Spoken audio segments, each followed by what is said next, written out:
Hello guys, हम लोगों का चैप्टर फर्स्ट कंप्लीट हो गया था थियोरेटिकल पार्ट, और हम लोग क्वेश्चन कर रहे थे जिसमें से 20 क्वेश्चन हम लोग कर चुके हैं और कुछ क्वेश्चन बाकी रह गए थे जो कि ये हम लोग उसका कंप्लीट कर लें ताकि कोई भी इशू ना आए लेकर कि हाँ ये क्वेश्चन छूट गया, ये क्वेश्चन छूट गया। इसलिए मैंने 10 क्वेश्चन एक्स्ट्रा इसमें डाल दिए हैं। टोटल मिला के मेरे चैप्टर फर्स्ट में हम लोग 30 क्वेश्चन कंप्लीट कर लेंगे, जिसमें से 10 क्वेश्चन ये रहे। और इसको कंप्लीट करने के बाद हम चैप्टर नेक्स्ट पे जाएंगे, सेकंड नंबर चैप्टर पे, और उसका सबसे पहले हम थ्योरेटिकल पार्ट कंप्लीट करेंगे। इसके बाद फिर हम लोग क्वेश्चन आंसर पे आएंगे। तो सबसे पहले हम लोग इस क्वेश्चन को देखते हैं चैप्टर फर्स्ट के। ये हैं living organisms so dot dot growth. क्या लिविंग ऑर्गेनिज्म किस टाइप की ग्रोथ करते हैं? एक्सटर्नल, केवल एक्सटर्नली ग्रोथ होता है, इंटरनल हमारा कुछ भी ग्रोथ नहीं होता। ऐसा तो कुछ होता नहीं है।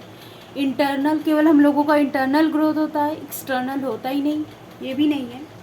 केवल एक्सटर्नल इंटरनल होता है, और हमारे किसी भी बॉडी पार्ट में जैसे कि अदर पार्ट्स में होता ही नहीं। केवल इंटरनली अलग से डेवलपमेंट होता है, एक्सटर्नली अलग से, ऐसा कुछ भी नहीं होता। हमारे थ्रू आउट बॉडी में कंटिन्यूसली डेवलपमेंट होता है। मतलब एक पर्टिकुलर टाइम पीरियड के बाद एनिमल में ग्रोथ रुक जाती है, लेकिन प्लांट में एक जो होती है ग्रोथ वो कंटिन्यूसली चलती रहती है। ये मैंने आप लोगों को बताया था। मतलब एनिमल्स में a particular time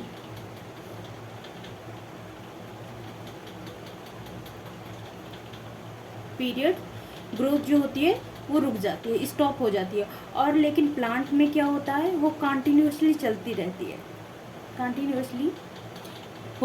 कंटिन्यूसली चलती रहती है थ्रू आउट द लाइफ। और इसके बाद फिर ये दोनों हो गया। और मैंने ग्रोथ में एक चीज़ और बताया था, जो ग्रोथ होता है वो नंबर ऑफ इंडिविजुअल पे होता है, नंबर ऑफ मास पे होता है। आप लोग ये दो ध्यान पे रखिएगा। नेक्स्ट आ जाते हैं 22 नंबर क्वेश्चन पे। टैक्सोनॉमिक की is one of the taxonomic tool. Taxonomic की जो होती है एक तरीके की टैक्सोनॉमिक टूल है in the identification and classification of plant and animal. It is use in the preparation of. ये मतलब जो टैक्सोनॉमिक की होती है ये किस चीज़ में यूज होती है? मोनोग्राफ, फ्लोरा, एबीबोट एंड नन ऑफ दीज। तो ये मोनोग्राफ में भी यूज़ होती है और फ्लोरा में भी होता है। इसका मतलब ये दोनों में सही होता है। आप लोग मुझे बताओगे ये मोनोग्राफ होता क्या है? मोनोग्राफ क्या होता है? आप लोग ये मुझे कमेंट में बताइएगा। फ्लोरा का मतलब आप लोग जानते होंगे, फ्लावर्स को कहते हैं। इसके बाद नेक्स्ट आ जाते हैं 23 नंबर क्वेश्चन पे। All living organisms link to one another because. ये सारे ऑर्गेनिज्म जैसे हम हैं, एनिमल्स हो गए, सब एक दूसरे पर निर्भर होते हैं किसी ना किसी तरीके से। तो ये एक दूसरे से किस टाइप से लिंक होते हैं, किस लिए लिंक होते हैं? कोई रीज़न होगा ना लिंक होने का। They have common genetic material of the same type. क्या वो सेम टाइप का जेनेटिक मटेरियल रखते हैं? अगर ऐसा होता तब तो डीएनए जो हम लोगों की प्रिंटिंग होती है उसमें भी प्रॉब्लम होने लगती। ऐसा कुछ नहीं है। तो they share common genetic material but they are varying degree. All ऐसा होता है, वेरिएंट डिग्री मतलब थोड़ा कुछ किसी में ज़्यादा किसी में कम, या किसी में वो उसकी जो जेनेटिक मटेरियल्स की है उसकी अलग करेक्टर रखता है, वो अलग करेक्टर रखता है। इस टाइप से रखता है कि इस टाइप से रखता है कि आप लोग all have common cellular. Number 3 पे आते हैं। All have common cellular organisation. All have common cellular organisation कि ये सही है? क्या सभी लोगों का जो सेलुलर ऑर्गेनाइजेशन होता है सेम होता है, सब एक तरीके से दिखते हैं? ऑल ऑफ द एबव, क्या इनमें से सारे सही हैं? नहीं। तो ये इसमें से ये हम लोगों का सही होगा। They share common genetic material but varying degree. क्या होता है? लेकिन अलग अलग डिग्री में वो लोग होते हैं। हम लोग नेक्स्ट पे आ जाते हैं। Classification of sunflower. हम लोग सनफ्लावर का इसमें क्लासीफाई करना है आप लोगों को। डिवीज़न क्या होता है? एंजियोस्पर्मी। ए में हम लोग देखते हैं इसका डिवीज़न क्या है? Angiospermae. Class dicotyledonae, order asterales, family asteraceae. Number B पे plantae division, class angiospermae, order asterales, family Asteraceae.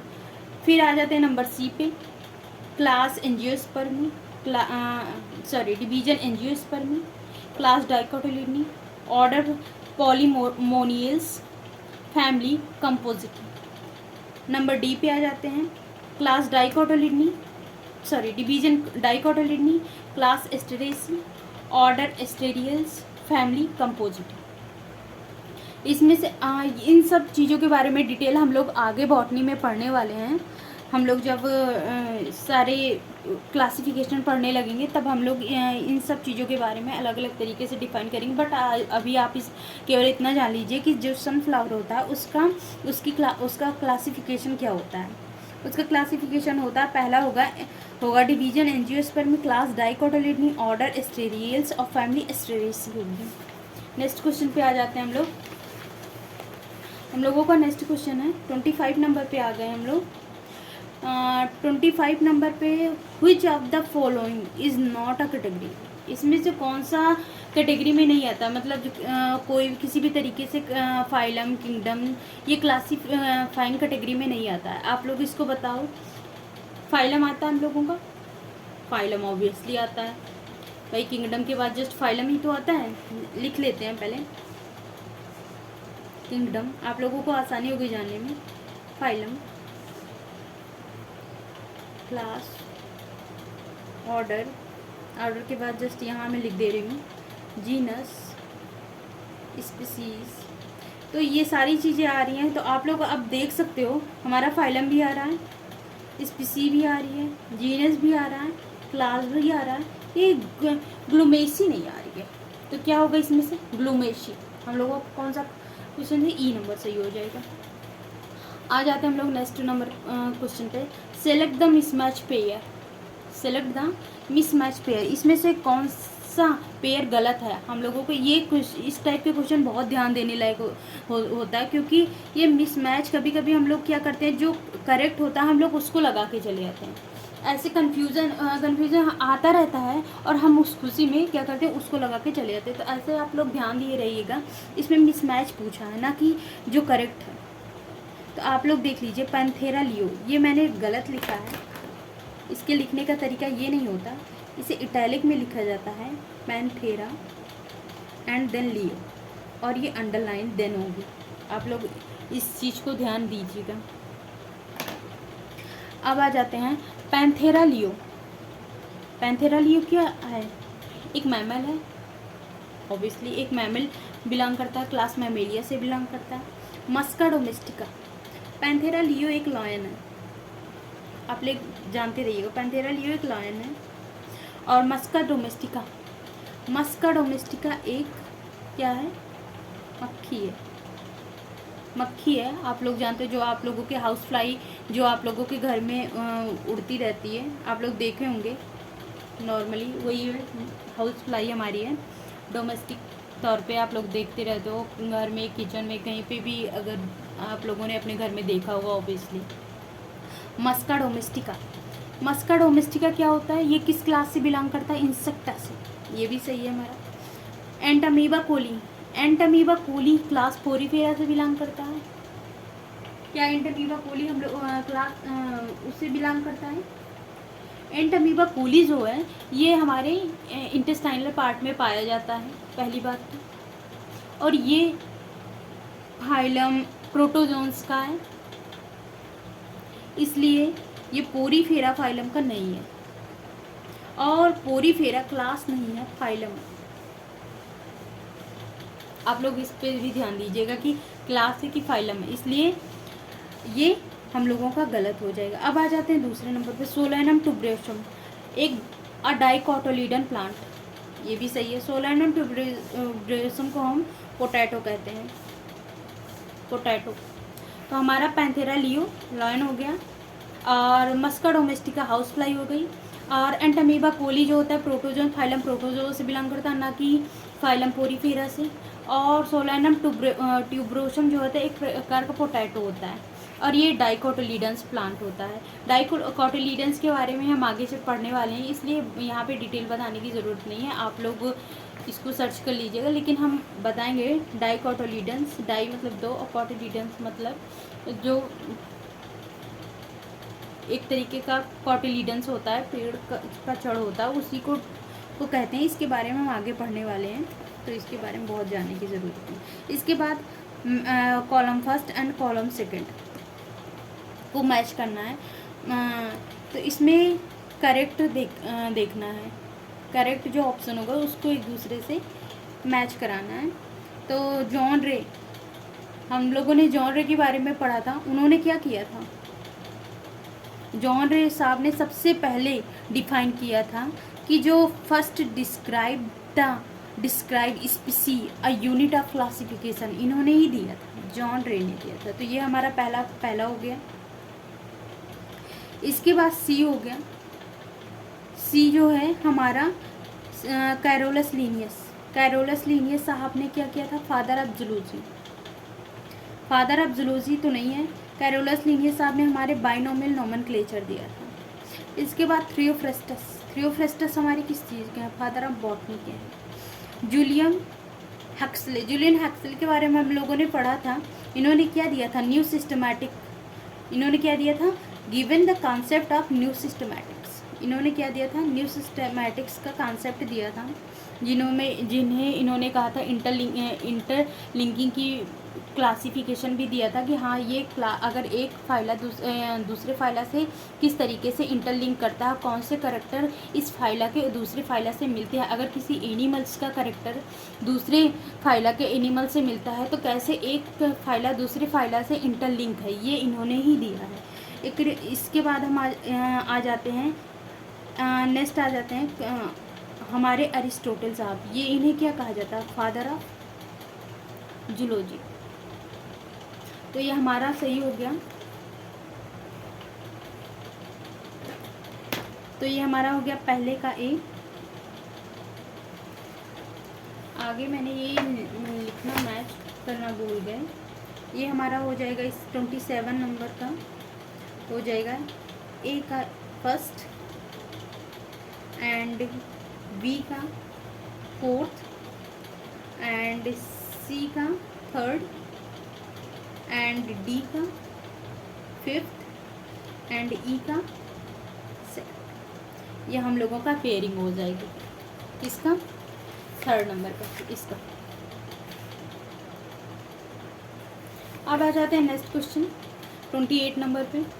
28 number Mangifera is Mangifera क्या होता है, मैंगीफेरा क्या होता है, वैरायटी है, स्पीसी है, क्लास है, जीनस है। मैंगीफेरा आप लोग इतनी बार रिपीट हो चुका है मैंगीफेरा कि आप लोगों को याद हो चुका होगा कि मैंगीफेरा होता क्या है। मैंगीफेरा आप लोग देखते ही समझ गए होंगे कि मैंगीफेरा क्या है। तो हम बिना सोचे समझे लगा देते हैं जीनस, क्योंकि ये इतनी बार रिपीट हो गया है कि आप लोगों को रट गया होगा ये। Which term, नेक्स्ट आते हैं 29 नंबर क्वेश्चन पे। Which term can be used for any taxonomic hierarchical rank? Which term, इनमें से कौन सा टर्म्स टैक्सोनॉमिक हायरार्की में यूज़ होता है? क्लास यूज़ होता है, किंगडम यूज़ होता है, टैक्सॉन यूज़ होता है, स्पीसी यूज़ होता है। इसमें से कौन सा यूज होता है? क्लास होता है, किंगडम होता है, स्पीसी नो। हमारा टैक्सॉन वर्ड यूज़ होता है। टैक्सोनॉमिक हायरार्किकल रैंक में वर्ड जो होता है यूज, टर्म जो यूज होता है हम लोग करते हैं, वो हम कौन सा करते हैं? टैक्सॉन का करते हैं। नेक्स्ट क्वेश्चन पे आ जाते हैं, क्वेश्चन नंबर 30। ये हम लोगों का टोटल मिला के 30 क्वेश्चन कंप्लीट होने वाले हैं। कौन से? Chapter first class 11th bio की एनसीईआरटी का। तो हम लोग ये लास्ट अपना क्वेश्चन देख लेते हैं। द असेंडिंग और डिसेंडिंग अरेंजमेंट। असेंडिंग मतलब आगे बढ़ते हुए, डिसेंडिंग मतलब घटते हुए, डिक्रीजिंग, इंक्रीजिंग एंड डिक्रीजिंग ऐसे भी लिख के आ सकता है, तो आप लोग कंफ्यूज मत होइएगा। असेंडिंग और descending arrangement of taxonomic categories is known as classification की टैक्सोनॉमिक हायरार्की।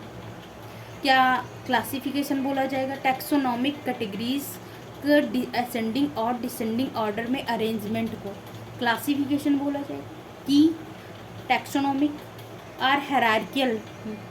हम लोग आगे देख चुके हैं इसे क्या कहते हैं, हायरार्कियल वे में क्लासीफाई करना। हायरार्कियल वे मतलब 1 step, 2nd step, 3rd step, 4th step, 10 one by one इस तरीके से क्लासीफाई करने को ही हम हायरार्किकल कहते हैं। इसलिए असेंडिंग और descending arrangement of taxonomy category is known as hierarchy. ये हमारे 30 क्वेश्चन हो गए। अब हम लोग नेक्स्ट डे से अपना क्लास चैप्टर नंबर 2 और स्टार्ट करेंगे, और इसके बाद सबसे पहले हम थ्योरी पार्ट कंप्लीट करेंगे, देन हम लोग आएंगे किस पे, क्वेश्चन आंसर पे। थ्योरी पार्ट क्योंकि हम लोगों का अब जो 2 नंबर चैप्टर है उसे टाइम लगेगा कंप्लीट होने में, कम से कम 2 दिन तो लगेंगे ही। तो आप लोग उसमें अच्छे से समझते हुए चलिएगा, क्योंकि उससे क्वेश्चन बहुत ज़्यादा पूछे जाते हैं 2 चैप्टर से। तब तक के लिए हम बाय बाय।